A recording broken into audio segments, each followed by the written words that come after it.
No vídeo de hoje a gente vai ver um assunto polêmico, que são os merges, ou mesclagem. Bem, todo mundo tem medo de merge, né?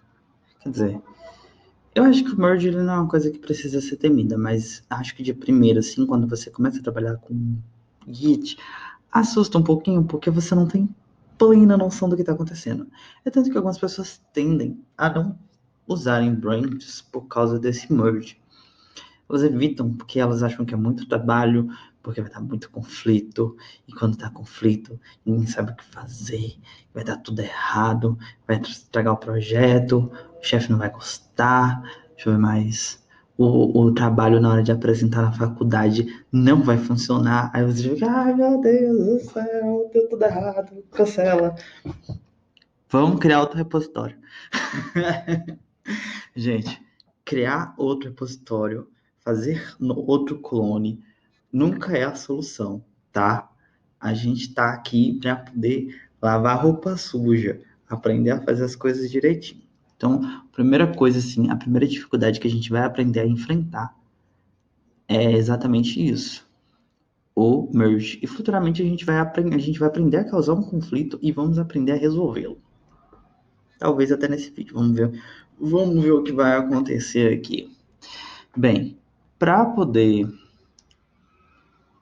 exemplificar mais ou menos o que ocorre no Merge, eu vou estar desenhando para vocês. Gente, desculpa se estiver feio, eu não tenho coordenação para desenhar com a tela na vertical. Mas como eu estou com a webcam aqui, eu preciso que ela fique assim. Enfim. Então a gente tem um commitzinho aqui bonitinho, certo? E aí eu vou fazendo as alterações e seguindo esse commit, certo? Ok. Minha mão é a head, é a branch onde eu estou trabalhando. E digamos que eu marquei aqui a branch master, ZAS.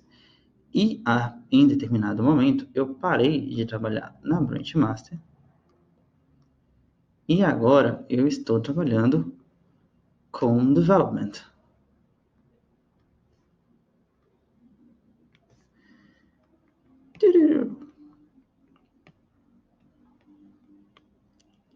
Certo? Tá, beleza.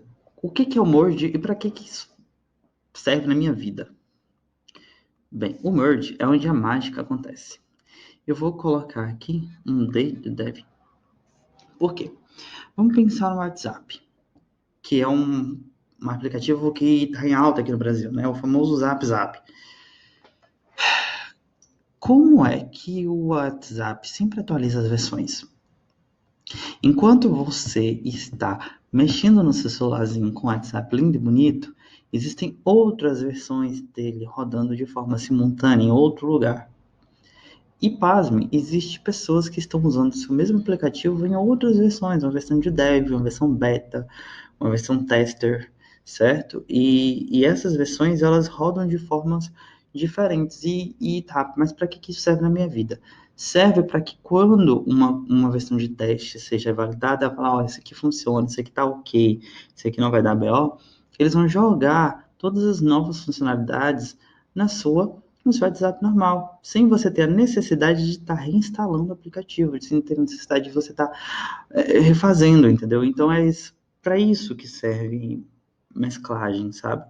Você joga as alterações em uma versão que precisa receber essa nova funcionalidade. Um exemplo disso é, por exemplo, o WhatsApp agora ele permite você usar o tema escuro, o que é muito bom, porque aquela tela branca na sua cara não é legal. Mas a tela, né, escura, sem muito brilho no rosto, é muito legal, sabe? É uma coisa muito boa. E a gente poderia fazer de conta que a tela, que a cor... Vou pegar esse azul aqui, que eu não lembro qual foi o azul que eu peguei. Que esse master aqui seria o usuário, sabe? E aí o merge, para que serve o merge? O merge, ele serve para você trazer essa funcionalidade para a versão, para as novas versões. Nossa, que nome horroroso. Para as novas versões.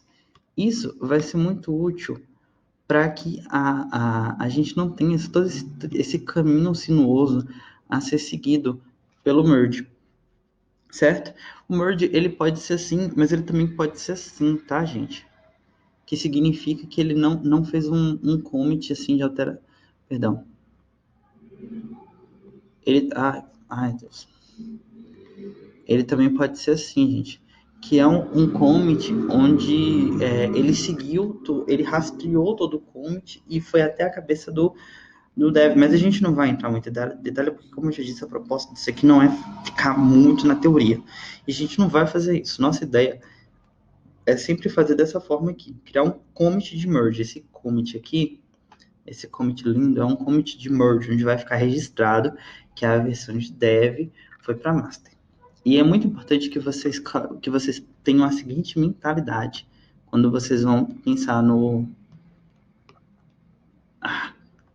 que vocês vão pensar na hora de fazer o merge, que é, eu tenho dev,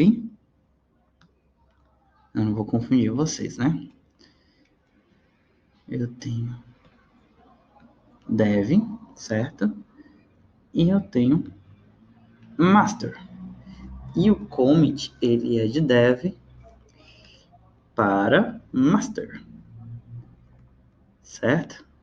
Ou seja, nós temos um commit de dev para master. Como é que eu... Então, quando eu vou fazer um merge, em qual branch eu tenho que estar? Se eu estou querendo fazer um merge de dev para master, eu tenho que estar em dev. Que é uma coisa que todo mundo confunde. Ai, meu Deus do céu. Por que tá assim, depois tá assim, depois tá assim? Ninguém entende muito bem como é que é isso. Uma analogia muito interessante para quem já trabalhou com artesanato, ou sei lá, fazendo pulseira. É muito comum a pessoa se confundir na hora do traçado, ela fazer de um lado pensando que é do outro, sabe? Porque ela não tem a sensibilidade de enxergar referencial. E isso é muito comum aqui também. As pessoas não têm uma dificuldade de enxergar referencial. Então, assim, de regra, é muito importante frisar que quando você quer fazer uma branch uma branch, um merge de uma branch para outra, você tem que estar na branch destino, na branch final. A branch final, no nosso caso, é a master. Então, se a gente quer que a master sempre receba commits, a gente precisa estar em master e puxar esse merge das outras branches. Basicamente, lembrando, gente, que eu estou usando de referência o artigo A Successful Git Model, que eu deixei na descrição do primeiro vídeo, eu vou deixar nessa também como referência para poder explicar o fluxo do Git. Isso é só um modelo de fluxo, tá? Mas é um modelo de fluxo que funciona muito bem e que serve de referência, talvez, sei lá, no futuro, quando eu tiver mais qualidade ou mais possibilidade de fazer outros vídeos, eu posso estar exemplificando outros tipos de modelos de fluxo, mas no momento a gente vai focar nesse. Então, basicamente, a gente vai ter aqui esse desenhozinho aqui, ó. A gente vai ter master bonitinha, com as suas versõezinhas, certo? E aqui eu vou ter a branch de dev, que vai fazer o caminho todo lá, certo? E vai estar jogando as versões em master. Gente, eu fiz um desenhozinho assim para representar como se fosse uma árvore toda complexa, toda cheia de branches. Mas, no fim das contas, ela vai entregar bonitinho para dev. Então, o que é o referencial do master? O master ele sempre vai receber as branches. Ele nunca vai estar editando informações. Não é ideal, não é legal estar fazendo esse master. Como eu já disse, existem outros modelos que fazem isso, mas nesse caso não faz. Então, a gente sempre vai ter uma garantia de que cada commit que está em master é uma nova versão. Aqui é a versão 01, aqui é a versão 02, aqui é a versão 03, aqui é a versão 04. Todas essas versões pressupõem que elas já foram testadas e revisadas e tananã, certo? É isso. Eu vou agora estar mostrando para vocês como fazer o merge aqui no Visual Studio Code. A gente fez as alterações bonitinhas, né? Tá aqui. E a gente tem aqui 3 commits de diferença do development para master. Então, como é que a gente vai fazer isso, né? Bem, é muito simples. A gente vai fazer um checkout, que é basicamente mudar de uma branch para outra. A gente vai sair da branch de development e vamos para a branch de master.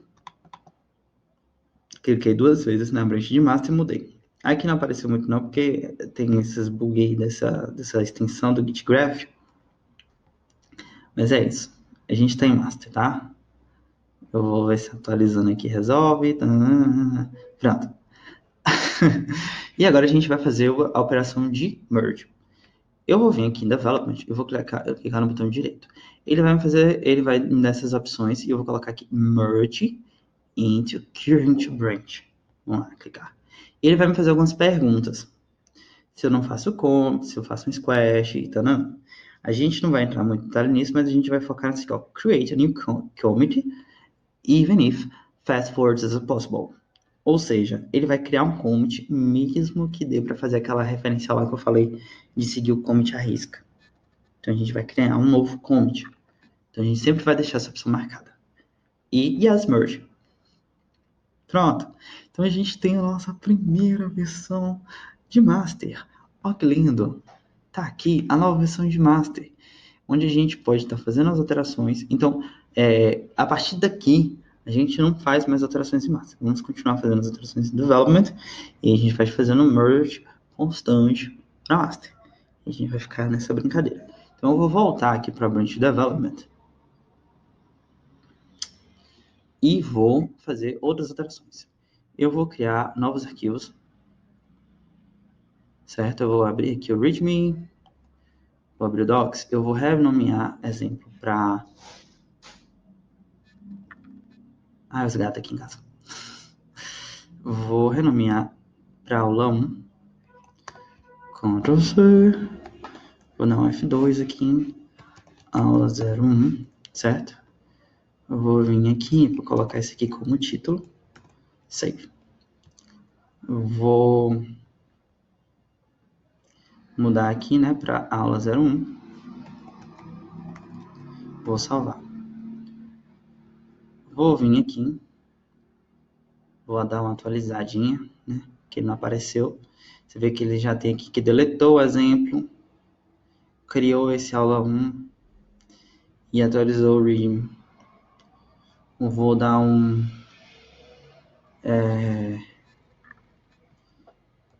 criação de documento aula 01. Ctrl Enter. Ele vai estagiar tudo de vez e fazer o commit tudo de vez.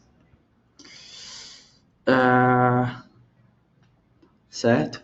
Eu vou criar novos documentos aqui também. New file aula 02.md, certo? Vou fazer o mesmo princípio aqui da aula 1. Aula 1 eu não coloquei um link de voltar. Eu vou colocar aqui um link de voltar.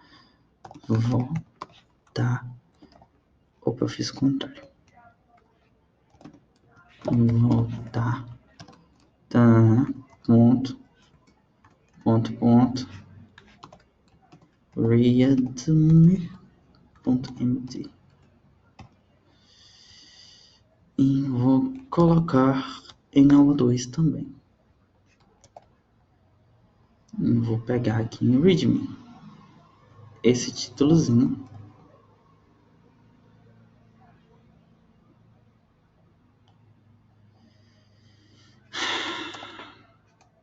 Salvar.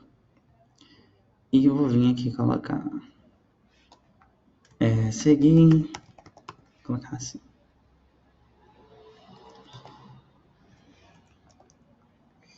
Aula 2. Certo? Como vocês podem ver, eu fiz algumas alterações de aula 1 e aula 2. Eu vou fazer vou estagiar somente a aula 1 e vou colocar atualização Atualização de aula 01, Ctrl Enter. Vou colocar aqui criação de aula 2, ação de aula 2, Ctrl Enter, e vou aqui dar um maisinho e vou... Ô, gente, meu gatinho aqui adora ficar no meu colo quando eu tô mexendo no computador. E criação e alteração do arquivo principal. De arquivo principal. Tá, feito. Vamos dar uma olhada lá no GitGraph.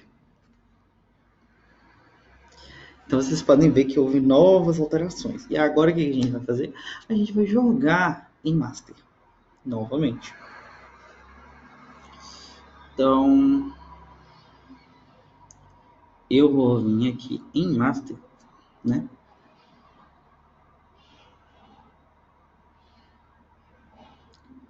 E vou fazer um merge. Mas antes de fazer esse merge, eu queria mostrar uma coisa interessante para vocês. Eu acho que é relevante a gente observar. Vocês viram que a gente fez todas essas alterações, elas não existem mais agora que a gente está na branch de master, certo? E eu vou mostrar para vocês como isso aconteceu. Tá vendo que aqui na branch de master eu só tenho as últimas, o que foi feito na última versão, que foi feito o readme, aula 1. Olha, tá escorregando aqui, bichinho. Que foi feita a aula 1, você vê que a aula 2 tá vazio. Aqui o GitLens está acusando que as últimas alterações foi de 1 hora atrás, porque eu tô fazendo esses vídeos tudo de uma vez só, gente, só que aí eu tive um intervalo de tempo. E o exemplo aqui, tá vendo? O exemplo é medir. Não tem nada de alteração de aula 1, de aula 2. Se eu voltar aqui para development, que as coisas mudam, né? Aqui até aparece deleted, que não faz mais sentido aparecer isso aqui. Eu vou ter aula 1, aula 2 e o readme com aula 1 e aula 2. Tá, vamos voltar para master, certo? E fazer o merge. Aqui dentro de master, eu vou chegar em development, apertar o botão direito e vir aqui merge into current branch. E vou fazer um merge. Exato. Tá vendo? Você vê que fica bonitinho essas informações, elas sendo sempre indo para seguindo esse desenhozinho do projeto. Aqui eu tô tendo a branch de dev fazendo o trabalho dela, e aqui eu vou ter a branch de master sempre recebendo as novas versões, certo? Aí você fala, pô, Felipe, e quando é que acontece um conflito? Vou deixar essa para a próxima aula, porque eu acho que o vídeo ficou muito longo. E aí, na próxima aula, eu vou explicar para vocês quando é que ocorre um conflito e como resolvê-lo. Valeu!